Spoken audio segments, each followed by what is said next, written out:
Halo semuanya teman-teman, bertemu lagi bersama saya Cornelius Ginting. Nah, sangat mudah dipahami ketika Elia Miron dalam salah satu podcast menjelaskan bagaimana itu konsep Tritunggal dalam Kristen. Karena konsep ini bisa dibilang sangat rumit. Nah, itulah sebabnya seperti orang-orang Donditan dan Kainama dan yang lain-lain itu yang sudah lock out dari Kristen itu, mereka gagal memahami ini sehingga mereka mencari yang lain ya. Pandang Timur itu tentang apa? Dibahas sedikit.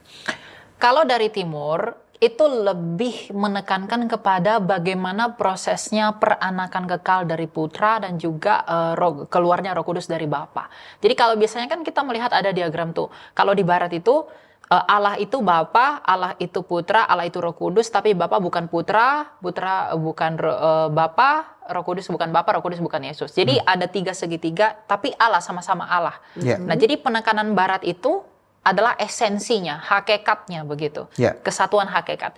Kalau di Timur, itu lebih mudah dalam pengertian Allah yang itu satu, yang disebut sebagai Sang Bapa. Nah, Sang Bapa ini bagi kita hanya ada satu Allah saja, yaitu Sang Bapa, itu dalam 1 Korintus 8:6. Kemudian Sang Bapa ini di dalam dirinya sendiri, dia memiliki firman, yang oleh firman ini dia menjadikan segala sesuatu. Makanya berfirman, berarti itu kan kata kerja, kata bendanya firman. Berarti ada firman di dalam Bapa ini. Dan firman itu disebut anak. Dan firman inilah kemudian yang menjadi manusia, itulah Yesus.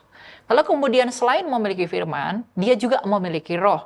Yang oleh roh itu ia menghidupi segala sesuatu. Itulah Roh Kudus dalam Ayub 33 ayat 4. Jadi Bapa, firmannya Bapa sendiri, dan rohnya Bapa sendiri, itulah Tritunggal itu. Jadi kalau Bapa itu hakikatnya Allah, maka firmannya Bapa dan rohnya Bapa pastilah Allah. Tapi bukan ada tiga Allah, hanya ada satu Allah. Satu. Begitu. Jadi bagi saya lebih mudah menjelaskan hal ini kepada orang-orang yang salah paham dengan keimanan Tritunggal itu. Dan juga lebih banyak referensi kitab sucinya. Alright. Padahal Elia nggak sekolah Alkitab ya, bukan murid STT gitu.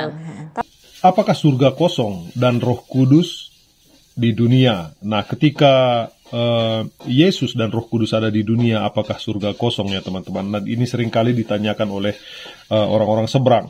Nah, pernahkah Anda bertanya saat firman yaitu Yesus menjadi manusia dan Roh Kudus turun ke dunia, apakah surga kosong? Nah, ini pertanyaan yang tajam yang seringkali diajukan banyak orang, bahkan oleh mereka yang ingin memahami iman Kristen lebih dalam. Nah, jawabannya terletak pada satu kebenaran yang sangat-sangat mendasar, yaitu Tuhan itu maha hadir. Nah, saat firman menjelma sebagai Yesus di bumi, ia tetap satu dengan Bapa di surga. Nah, saat Roh Kudus hadir di dunia, ia tidak terpisah dari keilahiannya di surga.